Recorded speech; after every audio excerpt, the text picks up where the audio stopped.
Hey everyone, welcome to my channel. This is the part 3rd of your chapter 1st, Nature and Purpose of Business. Now we will study about business as an economy. First point is profit motive. ਇਹਦੇ ਵਿੱਚ ਇਹ ਹੈ ਕਿ ਜਿਹੜਾ business ਹੈ ਉਹਦਾ main ਜਿਹੜਾ motive ਹੁੰਦਾ ਉਹ ਮੁਨਾਫੇ ਨੂੰ ਕਮਾਉਣਾ ਹੁੰਦਾ ਹੈ। ਬਿਜ਼ਨਸ ਨੂੰ ਸਟਾਰਟ ਹੀ ਮੁਨਾਫੇ ਨੂੰ ਕਮਾਉਣ ਦੇ ਲਈ ਕੀਤਾ ਜਾਂਦਾ ਹੈ। ਨੈਕਸਟ ਹੈ ਕ੍ਰੀਏਸ਼ਨ ਆਫ ਯੂਟੀਲਿਟੀਜ਼, ਵੀ ਜਿਹੜੀਆਂ ਵੀ ਆਪਾਂ ਗੁੱਡਸ ਐਂਡ ਸਰਵਿਸਿਜ਼ ਦੇਣੀਆਂ ਹੈ ਪਰਸਨਸ ਨੂੰ ਉਹਨਾਂ ਦਾ ਕ੍ਰੀਏਸ਼ਨ ਕਰਨਾ ਮੀਨਸ ਉਹਨਾਂ ਨੂੰ ਪ੍ਰੋਡਿਊਸ ਕਰਨਾ। ਨੈਕਸਟ ਹੈ ਸੈਟਿਸਫੈਕਸ਼ਨ ਆਫ ਹਿਊਮਨ ਵਾਂਟਸ, ਵੀ ਜਿਹੜੀਆਂ ਵੀ ਹਿਊਮਨ ਵਾਂਟਸ ਨੇ ਵੀ ਉਹਨਾਂ ਨੂੰ ਸੈਟਿਸਫਾਈ ਕਰਨਾ, ਵੀ ਜਿਹੜੀ ਜਿਸ ਵੀ ਚੀਜ਼ ਦੀ ਕੰਜ਼ਿਊਮਰ ਨੂੰ ਜ਼ਰੂਰਤ ਹੈ ਉਹ ਕੋਈ ਵੀ ਹੋਵੇ ਕਲੋਥਸ ਹੋਣ ਫੂਡ ਹੋਵੇ, ਜਿਸ ਵੀ ਚੀਜ਼ ਦੀ ਕੰਜ਼ਿਊਮਰ ਨੂੰ ਲੋੜ ਹੈ ਉਹਨਾਂ ਦੇ ਲਾਈਕਿੰਗ ਟੇਸਟਿਸ ਅਕੋਰਡਿੰਗ ਸੈਟਿਸਫਾਈ ਕਰਨਾ। ਨੈਕਸਟ ਹੈ exchange of goods and services, goods ਨੂੰ ਪਰਚੇਜ਼ ਕਰਨਾ ਐਂਡ ਸੇਲ ਕਰਨਾ ਜਾਂ ਫਿਰ ਗੁੱਡਸ ਨੂੰ ਪ੍ਰੋਡਿਊਸ ਕਰਨਾ ਐਂਡ ਸੇਲ ਕਰ ਦੇਣਾ ਪ੍ਰੋਫਿਟ ਨੂੰ ਕਮਾਉਣ ਦੇ ਲਈ। ਨੈਕਸਟ ਹੈ ऑब्जेक्टिव ऑफ बिजनेस, बिजनेस के जोड़े ऑब्जेक्टिव है वो 4 ऑब्जेक्टिव है mainly, economic objective, social objective, human and individual objective, national objective. ਜਿਹੜੇ ਇਕਨੋਮਿਕ ऑब्जेक्टिव है ये मेन पॉइंट्स की आ जाते हैं प्रॉफिट अर्निंग, भी बिजनेस ਨੂੰ स्टार्ट ही जो पैसा कमाने के लिए किया जाता है, इसलिए प्रॉफिट है जोड़ा मुनाफा है वो दे लिए बहुत ज़्यादा इंपोर्टेंट रोल प्ले करता है। सिर्फ इसलिए नहीं कि भी ਉਹਨੂੰ ਵੀ ਉਹ ਕਹਿੰਦਾ ਮਤਲਬ ਜਿਹੜਾ ਇੱਕ ਮਾਰਕੀਟ ਆ ਉਹਦੇ ਵਿੱਚ ਆਪਦੀ ਮਾਰਕੀਟ ਨੂੰ ਚਲਾ ਸਕੇ, ਮੁਨਾਫਾ ਜਿਹੜਾ ਉਹ ਇਸ ਲਈ ਨਹੀਂ ਕਮਾਉਂਦਾ ਤਾਂ ਕਿ ਉਹ ਮਾਰਕੀਟ ਦੇ ਵਿੱਚ ਰਹਿ ਸਕੇ, ਉਹ ਮੁਨਾਫਾ ਇਸ ਲਈ ਵੀ ਕਮਾਉਂਦਾ ਤਾਂ ਕਿ ਉਹ ਆਪਣੀ ਜਿਹੜੀ ਇਕੋਨੋਮੀ ਹੈ ਉਹਨੂੰ ਅੱਗੇ ਫਰਦਰ ਗਰੋਥ ਵੀ ਹੋ ਸਕੇ। ਨੈਕਸਟ ਹੈਗਾ ਉਹਦਾ ਗਰੋਥ, ਵੀ ਬਿਜ਼ਨਸ ਦੀ ਜਿਹੜੀ ਗਰੋਥ ਹੈ ਉਹ ਤਾਂ ਹੀ ਹੋਊਗੀ ਜੇ ਆਪਾਂ ਬਿਜ਼ਨਸ ਦੇ ਵਿੱਚ ਵਧੀਆ ਗੁੱਡਸ ਐਂਡ ਸਰਵਿਸਿਜ਼ ਦੇਵਾਂਗੇ। ਅਤੇ ਕਹਿੰਦਾ ਮਤਲਬ ਜੇ ਬਿਜ਼ਨਸ ਦੀ ਗਰੋਥ ਟਾਈਮ ਦੇ ਨਾਲ ਹੋਈ ਤਾਂ ਉਹ ਜਿਹੜਾ ਬਿਜ਼ਨਸ ਹੈ ਹਾਂ ਉਹ ਰਹੂਗਾ ਮਾਰਕੀਟ ਦੇ ਵਿੱਚ, ਨਹੀਂ ਉਹ ਬਿਜ਼ਨਸ ਨਹੀਂ ਰਹਿ ਸਕਦਾ। ਨੈਕਸਟ ਪੁਆਇੰਟ ਹੈ ਪ੍ਰੋਡਕਸ਼ਨ ਆਫ ਕੁਆਲਿਟੀ ਗੁੱਡਸ, ਵੀ ਆਪਾਂ ਨੂੰ ਪੈਸਾ ਕਮਾਉਣ ਦੇ ਲਈ ਆਪਾਂ ਐਕਸਚੇਂਜ ਕਰਦੇ ਗੁੱਡਸ ਅਤੇ ਸਰਵਿਸਿਜ਼ ਦੀ। ਜਦੋਂ ਉਹਦਾ ਨੈਕਸਟ ਸਭ ਤੋਂ ਪਹਿਲਾ ਸਟੈਪ ਉਹਦਾ ਕੀ ਹੁੰਦਾ ਗੁੱਡਸ ਨੂੰ ਪਰਚੇਜ਼ ਕਰਨਾ ਅਤੇ ਸੇਲ ਕਰਨਾ। ਜੇ ਆਪਾਂ ਉਹ ਕਹਿੰਦਾ ਪ੍ਰੋਡਿਊਸ ਨਹੀਂ ਕਰ ਸਕਦੇ ਤਾਂ ਆਪਾਂ ਪਰਚੇਜ਼ ਕਰਨਾ ਅਤੇ ਸੇਲ ਕਰਨਾ, ਜੇ ਆਪਾਂ ਪ੍ਰੋਡਿਊਸ ਕਰ ਸਕਦੇ ਹਾਂ ਤਾਂ ਪ੍ਰੋਡਿਊਸ ਕਰਨਾ ਅਤੇ ਸੈਲ ਕਰਨਾ। ਨੈਕਸਟ ਹੈ ਕ੍ਰੀਏਟਿੰਗ ਮਾਰਕੀਟਸ, ਵੀ ਆਪਾਂ ਨੂੰ ਮਾਰਕੀਟਸ ਕ੍ਰੀਏਟ ਕਰਨੀਆਂ ਚਾਹੀਦੀਆਂ ਜਿੱਥੇ ਕੰਜ਼ਿਊਮਰਸ ਆਉਣ ਅਤੇ ਜਿਹੜੀ ਬਿਜ਼ਨਸਮੈਨ ਹੈ ਉਹ ਉਹਨਾਂ ਨੂੰ ਉਹਨਾਂ ਦੀ ਨੀਡ ਦੇ ਅਕੋਰਡਿੰਗ ਉਹਨਾਂ ਨੂੰ ਉਹ ਥਿੰਗਸ ਦੇ ਸਕਣ ਅਤੇ ਆਪਦਾ ਮੁਨਾਫਾ ਜਿਹੜਾ ਉਹ ਕਮਾ ਸਕਣ। ਨੈਕਸਟ ਹੈ ਟੈਕਨੋਲੋਜੀਕਲ ਇੰਪਰੂਵਮੈਂਟ, ਵੀ ਆਪਾਂ ਨੂੰ ਜਿਸ ਟਾਈਪ ਨਾਲ ਟੈਕਨੋਲੋਜੀ ਡਿਵੈਲਪ ਹੋ ਰਹੀ ਹੈ ਉਸ ਟਾਈਪ ਨਾਲ ਆਪਾਂ ਨੂੰ ਆਪਣੇ ਬਿਜ਼ਨਸ ਦੇ ਵਿੱਚ ਵੀ ਟੈਕਨੋਲੋਜੀ ਜਿਹੜੀ ਉਹ ਲੈ ਕੇ ਆਉਣੀ ਚਾਹੀਦੀ ਹੈ, ਵੀ ਆਪਾਂ ਨੂੰ ਸਾਈਟਸ ਵਗੈਰਾ ਬਣਾਉਣੀਆਂ ਚਾਹੀਦੀਆਂ, ਵੀ ਆਪਾਂ ਵੀ ਇਹ ਸ਼ੋਪ ਹੈ ਇਸ 'ਤੇ ਕੀ ਚੀਜ਼ ਅਵੇਲੇਬਲ ਨੇ ਤਾਂ ਕਿ ਕੰਜ਼ਿਊਮਰਸ ਦਾ ਟਾਈਮ ਵੀ ਨਾ ਵੇਸਟ ਹੋਵੇ ਅਤੇ ਜਾਂ ਫਿਰ ਅਪੋਇੰਟਮੈਂਟ ਬੁੱਕ ਕਰ ਲੈਣ ਔਨਲਾਈਨ ਤਾਂ ਕਿ ਆਪਾਂ ਨੂੰ ਪਤਾ ਚੱਲ ਸਕੇ ਵੀ ਆਪਾਂ ਅੱਜ ਇੰਨੇ ਜਾਣਿਆਂ ਨੂੰ ਅਟੈਂਡ ਕਰਨਾ ਹੈ। ਨੈਕਸਟ ਹੈ ਇਨੋਵੇਸ਼ਨ, ਆਪਾਂ ਨੂੰ ਨਿਊ ਮੈਥਡਸ ਅਤੇ ਟੈਕਨੀਕਸ ਯੂਜ਼ ਕਰਨੀਆਂ ਚਾਹੀਦੀਆਂ ਆਪਣੇ ਬਿਜ਼ਨਸ ਦੇ ਵਿੱਚ। ਨੈਕਸਟ ਹੈ ਆਪਟੀਮਮ ਯੂਟੀਲਿਟੀ ਆਫ ਰਿਸੋਰਸਿਸ, ਵੀ ਆਪਾਂ ਜੋ ਵੀ ਚੀਜ਼ ਪ੍ਰੋਡਿਊਸ ਕਰ ਰਹੇ ਹਾਂ ਉਹ ਕੰਜ਼ਿਊਮਰਸ ਚੰਗੀ ਤਰ੍ਹਾਂ ਨਾਲ ਆਪਾਂ ਪੈਸੇ ਜਿਸ 'ਤੇ ਖਰਚ ਕਰ ਰਹੇ ਹਾਂ, ਜਿਹੜੀਆਂ ਵੀ ਚੀਜ਼ਾਂ ਮਸ਼ੀਨਰੀ 'ਤੇ ਖਰਚ ਕਰ ਰਹੇ ਹਾਂ ਉਹ ਕੰਜ਼ਿਊਮਰ ਉਹਨਾਂ ਨੂੰ ਚੰਗੀ ਤਰ੍ਹਾਂ ਨਾਲ ਕੰਜ਼ਿਊਮ ਵੀ ਕਰਨ, ਵੀ ਆਪਾਂ ਉਨੀਆਂ ਕੀ ਬਣਾਈਏ ਇੱਕ ਵਾਰ ਵੀ ਜਿੰਨੀਆਂ ਕੁ ਲੋੜ ਹੈ, ਵੀ ਜਿੰਨੀ ਕੁ ਆਪਾਂ ਬਣਾਈਏ ਉਹ ਸਾਰਾ ਕੰਜ਼ਿਊਮ ਕਰ ਸਕਣ। ਨੈਕਸਟ ਹੈਗਾ ਪ੍ਰੋਡਕਸ਼ਨ ਆਫ ਗੁੱਡਸ, ਵੀ ਆਪਾਂ ਨੂੰ ਗੁੱਡਸ ਦੀ ਪ੍ਰੋਡਕਸ਼ਨ ਕਰਨੀ ਚਾਹੀਦੀ ਹੈ, ਵੀ ਜਿਹੜੀਆਂ ਸੁਸਾਇਟੀਜ਼ ਦੇ ਵਿੱਚ ਜਿਹੜੀਆਂ ਲੋਕਾਂ ਨੂੰ ਜ਼ਰੂਰਤਾਂ ਨੇ ਉਹ ਉਹਨਾਂ ਜ਼ਰੂਰਤਾਂ ਨਾਲ ਮਿਲਣ ਦੇ ਲਈ ਤਾਂ ਕਿ ਉਹ ਜ਼ਰੂਰਤਾਂ ਪੂਰੀਆਂ ਹੋ ਸਕਣ। ਨੈਕਸਟ ਹੈ supply of quality goods and services, ਆਪਾਂ ਨੂੰ ਜਿਹੜੀ ਕੁਆਲਿਟੀ ਦੇ ਜਿਹੜੇ ਗੁੱਡਸ ਐਂਡ ਸਰਵਿਸਿਜ਼ ਹੈ ਉਹ ਆਪਾਂ ਨੂੰ ਦੇਣੀਆਂ ਚਾਹੀਦੀਆਂ ਸਹੀ ਪ੍ਰਾਈਸ ਦੇ ਉੱਤੇ ਤਾਂ ਕਿ ਜਿਹੜਾ ਕੰਜ਼ਿਊਮਰ ਹੈ ਉਹ ਵੀ ਅਫੋਰਡ ਕਰ ਸਕੇ। ਨੈਕਸਟ ਹੈਗੇ ਕੋਆਪਰੇਸ਼ਨ ਵਿਦ ਗਵਰਨਮੈਂਟ, ਆਪਾਂ ਨੂੰ ਗਵਰਨਮੈਂਟ ਦੇ ਵਿੱਚ ਨਾਲ ਵੀ ਕੋਆਪਰੇਸ਼ਨ ਰੱਖਣੀ ਚਾਹੀਦੀ ਹੈ, ਤਾਲਮੇਲ ਰੱਖਣੀ ਚਾਹੀਦੀ ਹੈ, ਜਿਸ ਨਾਲ ਜਿਹੜੀ ਗਵਰਨਮੈਂਟ ਹੈ ਉਹ ਕਿਉਂਕਿ ਗਵਰਨਮੈਂਟ ਦਾ ਬਹੁਤ ਮੇਨ ਰੋਲ ਹੁੰਦਾ ਪ੍ਰਾਈਵੇਟ ਪਬਲਿਕ ਈਵਨ ਕਿ ਪ੍ਰਾਈਵੇਟ ਸੈਕਟਰ ਦੇ ਵਿੱਚ ਵੀ, ਇਸ ਲਈ ਆਪਾਂ ਨੂੰ ਕੋਆਪਰੇਸ਼ਨ ਰੱਖਣੀ ਚਾਹੀਦੀ ਹੈ। ਨੈਕਸਟ ਹੈ ਜਨਰੇਸ਼ਨ ਆਫ ਮੋਰ ਐਮਪਲੋਇਮੈਂਟ, ਆਪਾਂ ਨੂੰ ज़्यादा ਤੋਂ ज़्यादा ਆਪਾਂ ਜਦੋਂ ਬਿਜ਼ਨਸ ਕਰਾਂਗੇ ਤਾਂ ਜਿਹੜੀ ਇੰਪਲੋਇਮੈਂਟ ਦੀਆਂ ਓਪਰਚੁਨਿਟੀਜ਼ ਹੈ ਉਹ ਵੀ ਵਧਣਗੀਆਂ। ਨੈਕਸਟ ਹੈਗਾ ਸੋਸ਼ਲ ਸਰਵਿਸ ਅਤੇ ਕਮਿਊਨਿਟੀ ਸਰਵਿਸ, ਵੀ ਆਪਾਂ ਰਿਸਪੋਂਸੀਬਿਲਟੀ ਲੈ ਲੈਂਦੇ ਹੁੰਦੇ ਹਾਂ ਵੀ ਵੀ ਅਸੀਂ ਜਿਹੜਾ ਆਹ ਏਰੀਆ ਜਿਵੇਂ ਆਪਾਂ ਕਹਿ ਦਿੰਦੇ ਆਹ ਏਰੀਆ ਦੇ ਸਾਰੇ ਬ੍ਰੈਡਸ ਵਗੈਰਾ ਮੈਂ ਇੱਥੇ ਸੇਲ ਕਰੂੰ, ਕਹਿੰਦਾ ਮਤਲਬ ਆਪਣੀ ਰਿਸਪੋਂਸੀਬਿਲਟੀ ਹੋ ਗਈ ਵੀ ਹਾਂ ਉਹ ਕੰਜ਼ਿਊਮਰਸ ਤੱਕ ਪਹੁੰਚਾਉਣੇ ਆ। ਨੈਕਸਟ ਹੈ ਅਵੋਇਡਿੰਗ ਇਨਵਾਇਰਮੈਂਟਲ ਪੋਲਿਊਸ਼ਨ, ਵੀ ਜਿਹੜਾ ਇਨਵਾਇਰਮੈਂਟ ਦਾ ਪੋਲਿਊਸ਼ਨ ਹੈ ਉਹ ਆਪਾਂ ਨੂੰ ਅਵੋਇਡ ਕਰਨਾ ਚਾਹੀਦਾ। ਕਿਉਂ ਅਵੋਇਡ ਕਰਨਾ ਚਾਹੀਦਾ ਹੁਣ ਆਪਾਂ ਨੂੰ ਪਤਾ ਹੀ ਹੈ ਜੇ ਆਪਾਂ ਪੋਲਿਊਸ਼ਨ ਨੂੰ ਤਾਂ ਆਪਾਂ ਨੂੰ ਹੀ ਤਕਲੀਫ ਹੋਊਗੀ। ਇਸ ਦੇ ਲਈ ਆਪਾਂ ਨੂੰ ਜਿਹੜਾ ਵੇਸਟੇਜ ਆ ਉਹ ਰਿਵਰਸ ਦੇ ਵਿੱਚ ਨਹੀਂ ਭੇਜਣਾ ਚਾਹੀਦਾ। ਇੰਡਸਟਰੀਜ਼ 'ਤੇ ਆਪਾਂ ਸੈਟਅਪ ਕਰਦੇ ਹਾਂ, ਇਸ ਗੱਲ ਦਾ ਵੀ ਧਿਆਨ ਰੱਖਣਾ ਚਾਹੀਦਾ ਹੈ।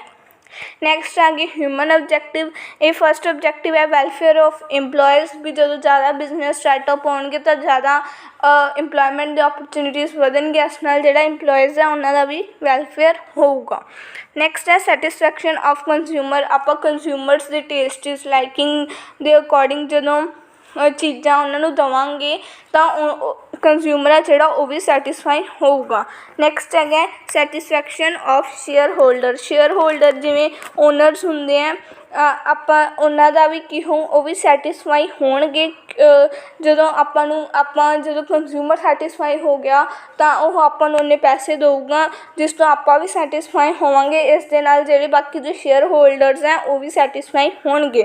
ਨੈਕਸਟ ਹੈ ਹੈਲਪਫੁਲ ਟੂ ਗਵਰਨਮੈਂਟ ਲਈ ਵੀ ਹੈਲਪਫੁਲ ਹੋ ਜਾਂਦੇ। ਕਿਵੇਂ ਹੈਲਪਫੁਲ ਹੋ ਜਾਂਦਾ, ਉਹਨਾਂ ਨੂੰ ਜੋਬ ਓਪਰਚੁਨਿਟੀਜ਼ ਥੋੜ੍ਹੀਆਂ ਘੱਟ ਹੁੰਦਾ ਵੀ ਹਾਂ ਇੰਨੀਆਂ ਸੀਟਸ ਨਹੀਂ ਹੁੰਦੀਆਂ, ਇਸ ਲਈ ਉਹ ਕਿਸੇ ਬਿਜ਼ਨਸ ਦੇ ਅੰਦਰ ਵੀ ਜੇ ਜੋਬ ਕਰ ਲੈਂਦਾ ਤਾਂ ਉਹ ਪਰਸਨ ਥੋੜ੍ਹੀ ਉਸ ਗਿਣਤੀ ਘੱਟ ਹੋ ਜਾਂਦੀ ਵੀ ਹਾਂ ਇੰਨੇ ਪਰਸਨ ਹੈ ਜਿਹੜੇ ਉਹ ਅਨਇੰਪਲੋਇਡ ਹੈ। ਨੈਕਸਟ ਹੈਗੇ ਨੈਸ਼ਨਲ ਓਬਜੈਕਟਿਵ, ਜਿਵੇਂ ਹੈਲਪਿੰਗ ਨੈਸ਼ਨਲ ਐਫਰਟਸ। ਕਹਿੰਦਾ ਜਿਹੜਾ ਇੱਕ ਬਿਜ਼ਨਸ ਹੈ ਉਹਦਾ ਏਮ ਹੀ ਨੈਸ਼ਨਲ ਐਫਰਟਸ ਹੁੰਦਾ। ਕਹਿੰਦਾ ਮਤਲਬ ਇਕਨੋਮਿਕ ਪੋਜੀਸ਼ਨ ਹੁੰਦੀ ਆ ਉਹਨੂੰ ਵੀ ਵਧਾਉਂਦਾ। ਜਦੋਂ ਉਹਨੂੰ ਜ਼ਿਆਦਾ ਮੁਨਾਫਾ ਹੋਊਗਾ ਉਹ ਜ਼ਿਆਦਾ ਫਿਰ ਜਿਹੜੀ ਆਪਣੀ GDP ਹੁੰਦਾ ਡੋਮੈਸਟਿਕ ਪ੍ਰੋਡਕਟ ਜਿਹੜੀ ਹੁੰਦਾ ਉਹ ਵੀ ਵਧੂਗੀ। ਠੀਕ ਹੈ। ਨੈਕਸਟ ਹੈ ਡਿਵੈਲਪਮੈਂਟ ਆਫ ਸਮਾਲ ਐਂਟਰਪ੍ਰੇਨਿਓਰਸ। ਕਹਿੰਦਾ ਲੋ ਜਿਹੜੇ ਛੋਟੇ ਸਕੇਲ ਦੇ ਬਿਜ਼ਨਸ ਹੁੰਦੇ ਆ ਉਹਨਾਂ ਨਾਲ ਇਹਨਾਂ ਦਾ ਕੋਈ ਕੰਪੀਟੀਸ਼ਨ ਨਹੀਂ ਹੁੰਦਾ। ਨੈਕਸਟ ਹੈ national self sufficiency and export development, ਵੀ ਆਪਾਂ ਜਦੋਂ ਜ਼ਿਆਦਾ ਚੀਜ਼ਾਂ ਬਣਾਵਾਂਗੇ ਤਾਂ ਆਪਾਂ ਬਾਹਰਲੀ ਕੰਟਰੀਜ਼ ਨੂੰ ਵੀ ਐਕਸਪੋਰਟ ਕਰਾਂਗੇ ਅਤੇ ਇਹਦੇ ਨਾਲ ਜਿਹੜਾ ਆਪਣਾ ਦੇਸ਼ ਆ ਉਹਦੀ ਹੌਲੀ ਡਿਵੈਲਪਮੈਂਟ ਹੋਊ, ਆਪਦੇ ਪੈਰਾਂ 'ਤੇ ਖੜ੍ਹਾ ਹੋਊਗਾ। ਨੈਕਸਟ ਹੈ ਡਿਵੈਲਪਮੈਂਟ ਆਫ ਸਕਿਲਡ ਪਰਸਨਲ। ਕਹਿੰਦਾ ਮਤਲਬ ਜਿਵੇਂ ਆਪਾਂ ਜ਼ਿਆਦਾ ਕਰਾਂਗੇ ਉਵੇਂ ਡਿਵੈਲਪਮੈਂਟ ਹੋਊਗੀ ਟ੍ਰੇਨਡ ਅਤੇ ਸਕਿਲਡ ਪਰਸਨਲ ਦੀ। ਨੈਕਸਟ ਹੈ ਇੱਕ ਜਿਹੜਾ ਰੋਲ ਕੀ ਹੈ ਪ੍ਰੋਫਿਟ ਦਾ ਬਿਜ਼ਨਸ ਦੇ ਵਿੱਚ ਸਰਵਾਈਵਲ ਦੇ ਲਈ। ਜੇ ਆਪਾਂ ਨੂੰ ਪ੍ਰੋਫਿਟ ਹੋਊ ਤਾਂ ਹੀ ਉਹ ਕੰਪਨੀ ਅੱਗੇ ਚੱਲੂਗੀ, ਕਿਉਂਕਿ ਜੇ ਆਪਾਂ ਨੂੰ ਪ੍ਰੋਫਿਟ ਹੀ ਨਾ ਹੋਇਆ ਤਾਂ ਫਿਰ ਆਪਣਾ ਜਿਹੜਾ ਪੈਸਾ ਲਾਏਗਾ ਉਹ ਵੀ ਵੇਸਟ ਜਾਊ ਅਤੇ ਆਪਾਂ ਹੋਰ ਮਟੀਰੀਅਲ ਕਿੱਥੋਂ ਲਿਆਵਾਂਗੇ। ਨੈਕਸਟ ਹੈ ਐਕਸਪੈਂਸ਼ਨ ਐਂਡ ਗਰੋਥ। ਉਹੀ ਗੱਲ ਆ ਗਈ ਜੇ ਆਪਣੇ ਪੈਸਾ ਹੋਊ ਫਿਰ ਹੀ ਉਹ ਵੱਡਾ ਹੋਊਗਾ, ਐਕਸਪੈਂਸ਼ਨ ਉਹਦੀ ਗਰੋਥ ਹੋਊਗੀ। ਨੈਕਸਟ ਹੈ ਮੈਜ਼ਰ ਆਫ ਐਫੀਸ਼ੈਂਸੀ। ਇਹਦੇ ਵਿੱਚ ਕੀ ਹੈ ਵੀ ਜਿਹੜਾ ਪ੍ਰੋਫਿਟ ਹੈ ਇੱਕ ਐਫੀਸ਼ੀਐਂਟ ਹੋਣਾ ਚਾਹੀਦਾ ਵੀ ਹਾਂ ਆਪਾਂ ਨੂੰ ਇੰਨਾ ਕੁ ਪ੍ਰੋਫਿਟ ਤਾਂ ਹੋਣਾ ਚਾਹੀਦਾ ਵੀ ਇਹਦਾ ਵੀ ਮੈਜ਼ਰ ਹੋਣਾ ਚਾਹੀਦਾ। Reward for bearing risk. ਜੇ ਆਪਾਂ ਨੂੰ ਕਈ ਵਾਰ ਰਿਸਕ ਵੀ ਜੇ ਆਪਾਂ ਨੂੰ ਪ੍ਰੋਫਿਟ ਹੋਊਗਾ ਹੈ ਨਾ, ਜੇ ਕਈ ਵਾਰ ਆਪਾਂ ਨੂੰ ਰਿਸਕ ਵੀ ਹੋ ਜਾਂਦਾ ਤਾਂ ਆਪਾਂ ਉਸ ਪ੍ਰੋਫਿਟ ਤੋਂ ਰਿਸਕ ਨੂੰ ਕੀ ਕਰ ਸਕੀਏ, ਪੂਰਾ ਕਰ ਸਕੀਏ। ਨੈਕਸਟ ਹੈਗੇ ਬਿਜ਼ਨਸ ਰਿਸਕ। ਕੀ ਹੁੰਦੇ ਆ ਬਿਜ਼ਨਸ ਰਿਸਕ? ਉਹ ਹੁੰਦੇ ਆ ਵੀ ਆਪਾਂ ਨੂੰ ਹਮੇਸ਼ਾ ਬਿਜ਼ਨਸ ਦੇ ਵਿੱਚ ਇੱਕ ਟੈਨਸ਼ਨ ਰਹਿੰਦੀ ਹੈ ਵੀ ਬਿਜ਼ਨਸ ਦੇ ਵਿੱਚ ਕਦੇ ਲੋਸ ਨਾ ਹੋ ਜੇ ਇਸ ਟਾਈਪ ਦੇ ਰਿਸਕ ਹੁੰਦੇ ਆ। ਜਿਹੜਾ ਰਿਸਕ ਦਾ ਨੇਚਰ ਹੈ ਬਿਜ਼ਨਸ ਰਿਸਕ ਦਾ ਨੇਚਰ ਹੈ, ਫਸਟ ਪੁਆਇੰਟ ਹੈਗਾ business risk arise due to uncertainties ਦੇ ਕਰਕੇ ਅਰਾਈਜ਼ ਹੁੰਦੇ, ਜਿਵੇਂ ਇਕਨੋਮਿਕ ਫੈਕਟਰ ਹੋ ਗਏ, ਡਿਮਾਂਡ ਦੇ ਵਿੱਚ ਚੇਂਜ ਹੋ ਗਈ, ਕੰਜ਼ਿਊਮਰ ਦੀਆਂ ਜਿਹੜਾ ਪ੍ਰੈਫਰੈਂਸਿਸ ਆ ਉਹ ਚੇਂਜ ਹੋ ਜਾਂਦੀਆਂ, ਗਵਰਨਮੈਂਟ ਪੋਲਿਸੀਜ਼ ਦੇ ਅਕੋਰਡਿੰਗ ਵੀ ਚੇਂਜ ਹੋ ਜਾਂਦਾ। ਇਸ ਲਈ ਵੀ ਆਪਾਂ ਨੂੰ ਜਿਹੜੇ ਰਿਸਕ ਰਹਿੰਦੇ ਆ ਹਮੇਸ਼ਾ ਆਪਣੇ ਬਿਜ਼ਨਸ ਦੇ ਵਿੱਚ। ਨੈਕਸਟ ਹੈ risk as an essential part of business. ਜਿਹੜਾ ਰਿਸਕ ਹੈ ਉਹ ਹਮੇਸ਼ਾ ਬਿਜ਼ਨਸ ਦਾ ਇੱਕ ਐਸੈਂਸ਼ੀਅਲ ਪਾਰਟ ਹੁੰਦਾ ਹੈ। ਜੇ ਆਪਾਂ ਨੂੰ ਐ ਹੁੰਦਾ ਵੀ ਹਮੇਸ਼ਾ ਐਂ ਤਾਂ ਨਹੀਂ ਹੁੰਦਾ ਬਿਜ਼ਨਸ ਹਮੇਸ਼ਾ ਹੀ ਅੱਗੇ ਵੱਧ ਜਾਓ, ਕਦੇ ਨਾ ਕਦੇ ਤਾਂ ਹੁੰਦਾ ਹੀ ਹੈ ਵੀ ਉਹਨੂੰ ਥੋੜ੍ਹਾ ਮੋਟਾ ਲੋਸ ਵੀਅਰ ਕਰਨਾ ਪੈਂਦਾ। ਨੈਕਸਟ ਹੈ degree of risk depends mainly upon the nature and size of business. ਜੇ ਆਪਣਾ ਬਿਜ਼ਨਸ ਵੱਡਾ ਹੋਊਗਾ ਤਾਂ ਆਪਾਂ ਨੂੰ ਜ਼ਿਆਦਾ ਰਿਸਕ ਹੁੰਦਾ ਗਾ, ਜੇ ਆਪਣਾ ਬਿਜ਼ਨਸ ਛੋਟਾ ਹੋਊ ਤਾਂ ਆਪਾਂ ਨੂੰ ਰਿਸਕ ਵੀ ਘੱਟ ਹੁੰਦਾ। ਨੈਕਸਟ ਹੈ ਕੋਜ਼ਿਜ਼ ਆਫ ਬਿਜ਼ਨਸ ਰਿਸਕ। ਜਿਹੜਾ ਬਿਜ਼ਨਸ ਰਿਸਕ ਹੈ ਇਹਦੇ ਕੀ ਕੋਜ਼ਿਜ਼ ਹੁੰਦੇ ਆ। ਫਿਜ਼ੀਕਲ ਕੋਜ਼ਿਜ਼ ਹੁੰਦੇ ਆ। ਫਸਟ ਹੈ ਵੀਅਰ ਐਂਡ ਟੀਅਰ। ਜਿਹੜੀਆਂ ਆਪਾਂ ਐਸਿਡਸ ਲਿਆਉਂਦੇ ਹਾਂ ਹੈ ਨਾ, ਵੀ ਉਹ ਐਸਿਡਸ ਕਈ ਵਾਰ ਖਰਾਬ ਹੋ ਜਾਂਦੀਆਂ ਹੁਣ ਟਾਈਮ ਦੇ ਨਾਲ, ਇਸ ਲਈ ਵੀ ਉਹ ਰਿਸਕ ਹੁੰਦਾ ਗਾ ਵੀ ਆਪਣਾ ਕੰਮ ਘੱਟ ਵਧੀਆ ਹੋਊਗਾ ਜਦੋਂ ਆਪਣੀ ਮਸ਼ੀਨਰੀ ਨਹੀਂ ਵਧੀਆ ਹੋਊਗੀ। ਨੈਲੀਗੈਂਸ ਮੀਨਸ ਜਿਹੜੀਆਂ ਮਸ਼ੀਨਸ ਹੈ ਉਹ ਜਦੋਂ ਪ੍ਰੋਪਰਲੀ ਬੰਦੇ ਯੂਜ਼ ਹੀ ਨਹੀਂ ਕਰਨਗੇ, ਉਹਨੂੰ ਯੂਜ਼ ਕਰਨੀਆਂ ਆਉਂਦੀਆਂ ਹੀ ਨਹੀਂ ਹੋਣਗੀਆਂ, ਇਸ ਲਈ ਇਸ ਟਾਈਪ ਦਾ ਰਿਸਕ ਹੋ ਜਾਂਦਾ। ਟੈਕਨੋਲੋਜੀਕਲ ਇੰਪਰੂਵਮੈਂਟਸ, ਜਿਵੇਂ ਬੈਟਰ ਮੈਥਡਸ ਆਉਂਦੇ ਜਾਂਦੇ ਆ ਮਸ਼ੀਨਸ ਦੇ, ਪਰ ਜਿਹੜੇ ਓਲਡ ਮੈਥਡਸ ਹੁੰਦੇ ਆ ਪ੍ਰੋਡਕਸ਼ਨ ਦੇ ਉਹ ਜਦੋਂ ਆਊਟ ਆਫ ਡੇਟ ਹੋ ਜਾਂਦੇ ਆ, ਕਿਉਂਕਿ ਪੁਰਾਣੀ ਜਿਹੜੀ ਜਨਰੇਸ਼ਨ ਹੈ ਉਹਨੂੰ ਤਾਂ ਪਤਾ ਹੀ ਨਹੀਂ ਹੁੰਦਾ ਮਸ਼ੀਨਸ ਨੂੰ ਕਿਵੇਂ ਯੂਜ਼ ਕਰਨਾ, ਇਸ ਕਰਕੇ ਹੋ ਜਾਂਦਾ। ਨੈਕਸਟ ਹੈ ਮਕੈਨੀਕਲ ਫੋਲਟਸ ਵੀ ਹੁੰਦੇ ਆ, ਕਈ ਵਾਰ ਵੀ ਮਸ਼ੀਨਸ ਦੇ ਅੰਦਰ ਵੀ ਕੋਈ ਫੋਲਟ ਹੁੰਦਾ, ਇਸ ਲਈ ਵੀ ਰਿਸਕ ਹੁੰਦਾ ਬਿਜ਼ਨਸ ਦੇ ਵਿੱਚ। ਨੈਕਸਟ ਹੈ ਨੈਚੁਰਲ ਕਾਜ਼ਿਜ਼ ਵੀ ਹੁੰਦੇ ਆ ਬਿਜ਼ਨਸ ਦੇ ਵਿੱਚ। ਫਸਟ ਹੈਗੇ ਕਲਾਈਮੇਟ ਚੇਂਜ। ਕਲਾਈਮੇਟ ਚੇਂਜ ਕਹਿੰਦਾ ਮਤਲਬ ਹੁਣ ਜਿਵੇਂ ਇੱਕਦਮ ਮੀਂਹ ਪੈਣ ਲੱਗ ਗਿਆ ਤਾਂ ਥੋੜ੍ਹਾ ਠੰਡਾ ਹੋ ਗਿਆ, ਠੀਕ ਹੈ ਮੌਸਮ, ਅਤੇ ਆਪਾਂ ਨੂੰ ਜਿਹੜੇ ਕੱਪੜੇ ਸਟੋਕ 'ਚ ਪਏ ਸੀ ਉਹਨਾਂ ਦੇ ਸਮਰ ਵਾਲੇ ਹੈ ਨਾ ਇੰਨੇ ਸਾਰੇ, ਤਾਂ ਜਿਹੜੇ ਉਹ ਕੱਪੜੇ ਆ ਉਹ ਵੇਸਟ ਜਾਣਗੇ। ਕਲਾਈਮੇਟਿਕ ਚੇਂਜ ਇਹ ਹੋ ਜਾਂਦਾ। ਜਿਵੇਂ ਅਰਥਕੁਏਕ ਆ ਜਾਂਦੇ ਹੈ ਤਾਂ ਕਰਕੇ ਵੀ ਬਹੁਤ ਸਾਰੀਆਂ ਕਈ ਵਾਰ ਜਿਹੜੀਆਂ ਬਿਲਡਿੰਗਸ ਵਗੈਰਾ ਉਹ ਖ਼ਰਾਬ ਹੋ ਜਾਂਦੀਆਂ, ਡਿੱਗ ਜਾਂਦੀਆਂ, ਤਰੇੜਾਂ ਵਗੈਰਾ ਆ ਜਾਂਦੀਆਂ, ਜਾਂ ਕਈ ਵਾਰ ਕੁਛ ਜ਼ਿਆਦਾ ਹੀ ਆ ਜਾਂਦਾ, ਫਿਰ ਸਾਰਾ ਜਿਹੜਾ ਸਮਾਨ ਆ ਉਹ ਹੀ ਡੈਮੇਜ ਹੋ ਜਾਂਦਾ। ਕਈ ਵਾਰ ਅੱਗ ਵਗੈਰਾ ਵੀ ਲੱਗ ਜਾਂਦੀ ਹੈ ਬਿਜ਼ਨਸ ਦੇ ਵਿੱਚ। ਨੈਕਸਟ ਹੈਗੇ ਆ ਜਿਹੜੇ ਹਿਊਮਨ ਕੋਜ਼ਿਜ਼ ਹੈ ਕੇਅਰਲੈਸਨੈਸ। ਕਈ ਵਾਰ ਆਪਾਂ ਕੇਅਰ ਹੀ ਨਹੀਂ ਕਰਦੇ, ਇੰਪਲੋਇਜ਼ ਵਗੈਰਾ ਹੁੰਦੇ ਆ, ਹੁਣ ਕਦੇ ਨਾ ਕਦੇ ਤਾਂ ਹੀ ਹੁੰਦਾ ਕੋਈ ਇੰਪਲੋਏ ਤਾਂ ਹੁੰਦਾ ਹੀ ਹੈ ਜਿਹੜਾ ਥੋੜ੍ਹਾ ਮੋਟਾ ਬੇਈਮਾਨ ਹੁੰਦਾ ਹੈ ਨਾ, ਉਹ ਚੰਗੀ ਤਰ੍ਹਾਂ ਨਾਲ ਆਪਦਾ ਕੰਮ ਨਹੀਂ ਕਰਦਾ, ਕੇਅਰਲੈਸ ਹੁੰਦਾ ਗਾ, ਇਸ ਲਈ ਵੀ ਬਿਜ਼ਨਸ ਦੇ ਵਿੱਚ ਰਿਸਕ ਆਉਂਦਾ। ਜਿਹੜਾ ਕੀ ਹੁੰਦਾ ਚਾਂਸ ਹੁੰਦਾ ਰੋਂਗ ਇੰਟੈਂਸ਼ਨਸ ਹੋਣੀਆਂ। ਕਈ ਵਾਰ ਜਿਹੜੇ ਇੰਪਲੋਇਜ਼ ਹੈ ਉਹ ਪ੍ਰੋਪਰਟੀ ਨੂੰ ਗਲਤ ਤਰ੍ਹਾਂ ਦੇ ਨਾਲ ਯੂਜ਼ ਕਰਦੇ ਆ, ਜਾਂ ਫਿਰ ਆਊਟਸਾਈਡਰਸ ਨੂੰ ਆਪਦੇ ਜਿਹੜੇ ਕੰਪਨੀ ਦੇ ਜਿਹੜੇ ਸੀਕਰੇਸੀ ਹੁੰਦੀ ਆ ਉਹ ਕਰ ਦਿੰਦੇ ਆ, ਸਾਰਿਆਂ ਨੂੰ ਦੱਸ ਦਿੰਦੇ ਆ ਸੀਕਰੇਟ ਥਿੰਗਸ ਵੀ ਕਿਉਂ ਐਵੇਂ ਹੋ ਰਿਹਾ, ਜਾਂ ਫਿਰ ਡਿਸਹੋਨੈਸਟ ਹੁੰਦੇ ਆ ਕੋਈ ਇੰਪਲਾਈਜ਼ ਨਾਲ ਵੀ ਬਿਜ਼ਨਸ ਦੇ ਵਿੱਚ ਰਿਸਕ ਹੋਣ ਦਾ ਚਾਂਸ ਹੁੰਦਾ। ਨੈਕਸਟ ਹੈ ਲੈਕ ਆਫ ਅੰਡਰਸਟੈਂਡਿੰਗ।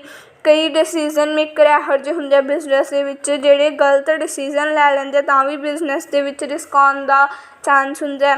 ਇਕਨੋਮਿਕ ਕਾਜ਼ਿਜ਼ ਹੈਗੇ ਇੰਕਰੀਜ਼ ਇਨ ਕੰਪੀਟੀਸ਼ਨ। ਜਿਵੇਂ ਇੱਕ ਥਾਂ 'ਤੇ ਬਹੁਤ ਸਾਰੀਆਂ ਇੱਕੋ ਜਿਹੀਆਂ ਸ਼ੋਪਾਂ ਹੋਣ ਤਾਂ ਕਰਕੇ ਕੰਪੀਟੀਸ਼ਨ ਹੈ ਉਹ ਵੀ ਇੰਕਰੀਜ਼ ਹੋ ਜਾਂਦਾ, ਤਾਂ ਵੀ ਰਿਸਕ ਹੁੰਦਾ ਹੈਗਾ, ਰਿਸਕ ਦਾ ਜਿਹੜਾ ਹੁੰਦਾ ਚਾਂਸ ਹੁੰਦਾ। ਨੈਕਸਟ ਹੈ ਚੇਂਜ ਇਨ ਇਕਨੋਮਿਕ ਕੰਡੀਸ਼ਨਸ। ਕਈ ਵਾਰ ਇਕਨੋਮਿਕ ਕੰਡੀਸ਼ਨਸ ਹੀ ਚੇਂਜ ਹੋ ਜਾਂਦੇ, ਜਿਵੇਂ ਫੈਸ਼ਨ ਚੇਂਜ ਹੋ ਜਾਣਾ ਹੈ ਨਾ, ਜਿਹੜੇ ਡਿਮਾਂਡ ਹੈ ਉਹਦੇ ਵਿੱਚ ਚੇਂਜ ਹੋ ਜਾਣਾ। ਨੈਕਸਟ ਹੈਗਾ ਫਲਕਚੁਏਸ਼ਨ ਇਨ ਡਿਮਾਂਡ। ਜਿਹੜੀ ਡਿਮਾਂਡ ਹੈ ਉਹੀ ਗੱਲ ਹੈ, ਜਿਹੜੀ ਡਿਮਾਂਡ ਹੈ ਉਹ ਹੋਰ ਪ੍ਰੋਡਕਟਸ ਦੀ ਹੋਣੀ ਸ਼ੁਰੂ ਹੋ ਜਾਣੀ, ਜਾਂ ਜਿਹੜਾ ਪ੍ਰਾਈਸ ਹੈ ਉਹ ਕੰਪੀਟੀਟਰਸ ਘੱਟ ਦੇਣ ਲੱਗ ਗਏ, ਤਾਂ ਵੀ ਆਪਾਂ ਨੂੰ ਰਿਸਕ ਹੋ ਜਾਂਦੇ ਬਿਜ਼ਨਸ ਦੇ ਵਿੱਚ। ਨੈਕਸਟ ਪੋਲੀਟੀਕਲ ਕਾਜ਼ਿਜ਼ ਹੈਗੇ ਆ। ਫਸਟ ਹੈਗਾ ਅਨਸਟੇਬਲ ਗਵਰਨਮੈਂਟ ਪੋਲਿਸੀਜ਼। ਕਹਿੰਦਾ ਮਤਲਬ ਜਿਹੜੀਆਂ ਗਵਰਨਮੈਂਟ ਦੀਆਂ ਪੋਲਿਸੀਆਂ ਹਮੇਸ਼ਾ ਤਾਂ ਸੇਮ ਨਹੀਂ ਰਹਿੰਦੀਆਂ, ਕਈ ਵਾਰ ਉਹਨਾਂ ਦੇ ਵਿੱਚ ਚੇਂਜ ਆਉਂਦੇ ਹੈ, ਇਸ ਲਈ ਬਿਜ਼ਨਸ ਦੇ ਵਿੱਚ ਇੱਕਦਮ ਐਡਜਸਟਮੈਂਟ ਕਰਨੀ ਔਖੀ ਹੁੰਦੀ ਹੈ, ਤਾਂ ਕਰਕੇ ਵੀ ਉਹਨਾਂ ਨੂੰ ਰਿਸਕ ਹੁੰਦਾ ਕਿਤੇ ਲੋਸ ਨਾ ਹੋ ਜਾਵੇ ਉਹਨਾਂ ਨੂੰ। ਨੈਕਸਟ ਹੈਗਾ ਆਈਡੀਓਲੋਜੀ ਆਫ ਰੂਲਿੰਗ ਪਾਰਟੀ। ਜਿਹੜੀ ਆਈਡੀਆ ਹੁੰਦਾ ਰੂਲਿੰਗ ਜਿਹੜੀ ਪਾਰਟੀ ਹੈ ਜਿਹੜੀ ਆਈਡੀਆ ਦਿੰਦੀ ਹੈ ਬਿਜ਼ਨਸ ਨੂੰ ਇਫੈਕਟ ਕਰ ਜਾਂਦਾ ਕਈ ਵਾਰ ਹੈ ਨਾ। ਨੈਕਸਟ ਹੈ ਇੰਪੈਕਟ ਆਫ ਬਿਜ਼ਨਸ ਪੋਲਿਸੀਜ਼। ਵੀ ਜਿਹੜੀਆਂ ਬਿਜ਼ਨਸ ਦੀਆਂ ਪੋਲਿਸੀਜ਼ ਬਣੀਆਂ ਹੁੰਦੀਆਂ ਉਹਨਾਂ ਕਰਕੇ ਵੀ ਕਈ ਵਾਰ ਇਫੈਕਟ ਪੈ ਜਾਂਦਾ ਬਿਜ਼ਨਸ ਦੇ ਉੱਤੇ, ਜਿਵੇਂ ਇੱਕਦਮ ਟੈਕਸ ਦੇ ਜਿਹੜੇ ਰੇਟ ਆ ਉਹ ਇਨਕਰੀਜ਼ ਹੋ ਜਾਂਦੇ ਆ, ਇਹ ਵੀ ਰਿਸਕ ਹੁੰਦਾ ਬਿਜ਼ਨਸ ਦੇ ਵਿੱਚ। ਇਹਦੇ ਨਾਲ ਆਪਣੀਆਂ ਲਾਇਬਿਲਿਟੀਜ਼ ਵੱਧ ਜਾਂਦੀਆਂ, ਐਸਿਡਸ ਘੱਟ ਰਹਿ ਜਾਂਦੀਆਂ, ਇਸ ਲਈ ਵੀ ਰਿਸਕ ਹੁੰਦਾ। Thank you. Please like the video and subscribe the channel. Now your first chapter is completed. Thank you once again.